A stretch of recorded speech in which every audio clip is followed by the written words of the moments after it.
السلام عليكم ورحمة الله وبركاته. هذا محل فيجن اكسبرس، توي طالع منه الآن وشاري عدسات لاصقة. كنت أشتريها في السعودية من مغربي بمبلغ 170 ريال.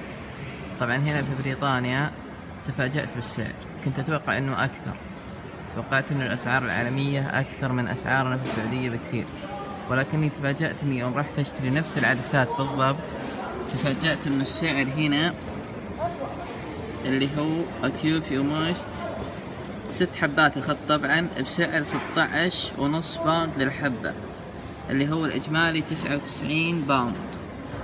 طبعا الستة هذول هم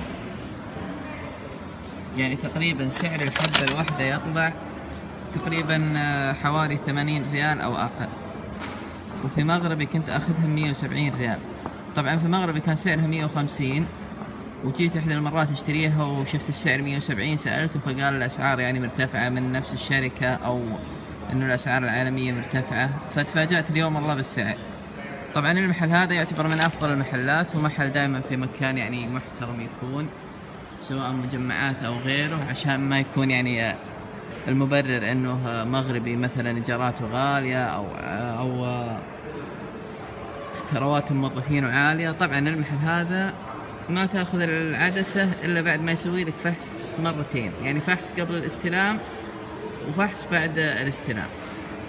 فأنا سويت الفحص الأسبوع الماضي وطبعا مجاني، وأعطاني تقريبا 7 حبات تجربة لمدة أسبوع، قال لي تجربها إذا تناسبك تيجي وتستلم اللي هو عدساتك. ففعلا جربتها لمدة أسبوع وجيت اليوم أخذتها.